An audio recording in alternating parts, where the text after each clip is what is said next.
తోటి మిత్రుడు రోడ్డు ప్రమాదంలో మృతి చెందగా అతని 18వ జన్మదినం సందర్భంగా మహానాథం వృద్ధాశ్రమంలో వృద్ధులకు అన్నదానం నిర్వహించి మృతుడు జంగిటి సాయికుమార్ జన్మదిన వేడుకలను నిర్వహించారు. ముస్తాబాద్ మండలం చిప్పలపల్లి గ్రామానికి చెందిన జంగిటి సాయికుమార్ ఇటీవల రోడ్డు ప్రమాదంలో మృతి చెందగా వారి తోటి మిత్రులు గంభీరావుపేట మహానాథం వృద్ధాశ్రమంలో ఆశ్రమ నిర్వాహకులు మల్లుగారి నర్సాగౌడ్ ఆధ్వర్యంలో వృద్ధులకు అన్నదాన కార్యక్రమం నిర్వహించారు. ఈ సందర్భంగా ఆశ్రమ నిర్వాహకులు మాట్లాడుతూ సాయి కుమార్ తల్లిదండ్రులకు వారి తోటి మిత్రులు మీకు మేమున్నామంటూ అన్ని విధాలుగా అండగా ఉంటామని, కొడుకు లేని లోటు తీరుస్తామని మిత్రులు అనడం గర్వించదగ్గ విషయమని, చిన్నతనంలో ఎదిగిన కొడుకును కోల్పోవడం చాలా బాధాకరమని అన్నారు. అలాగే వారి తండ్రి మాట్లాడుతూ నా కొడుకులాగా రోడ్డు ప్రమాదంలో ఎవరి మృతి చెందకూడదని ప్రతి ఒక్కరూ హెల్మెట్ ధరించి వాహనాలు నడపాలని కోరారు.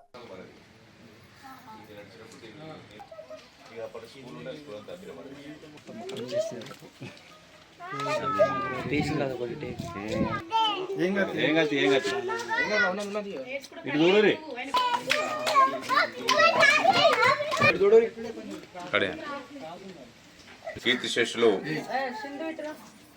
జంగిటి సాయి కుమార్ గారి యొక్క బర్త్ డే అంటే జన్మదిన పురస్కరించుకొని వారి మిత్ర బృందం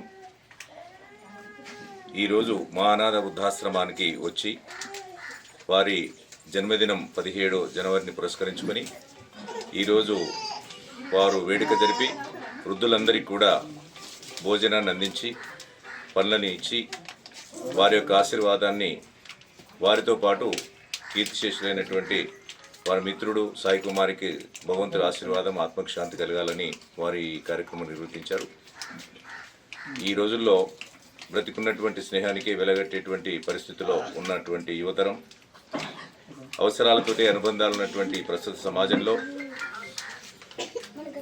ప్రాణం ఉన్నంత వరకు కాదు, ప్రాణం పోయిన తర్వాత కూడా మీ స్నేహాన్ని విడవమనేటువంటి ఉద్దేశంగా మిత్రులందరూ వారి స్నేహానికి ప్రతీకగా ఎక్కడ ఉన్నా కూడా ఆయన ఆత్మకు శాంతి కలిగి దూరంగా ఉన్నా మనందరం కలిసి ఉన్నామనేటువంటి భరోసా కల్పిస్తూ ఆత్మీయులు అందరూ కూడా వృద్ధాశ్రమాన్ని సందర్శించి ఆ వృద్ధులందరికీ కూడా మరి భోజనం ఏర్పాటు చేసి ఎక్కడున్నా ఏ లోకాల్లో ఉన్నా చిరంజీవి ఆత్మకు శాంతి కలగాలని కుటుంబ సభ్యులందరూ కూడా భగవంతుని ప్రార్థించి వారికి అన్నదానం చేసినందుకు హృదయపూర్వక ధన్యవాదాలు తెలియజేస్తూ, చిన్న వయసులో ప్రమాదవశాత్తు సాయి కుమార్ మరణించడం అనేటువంటిది అందరినీ బాధ కలిగిస్తుంది.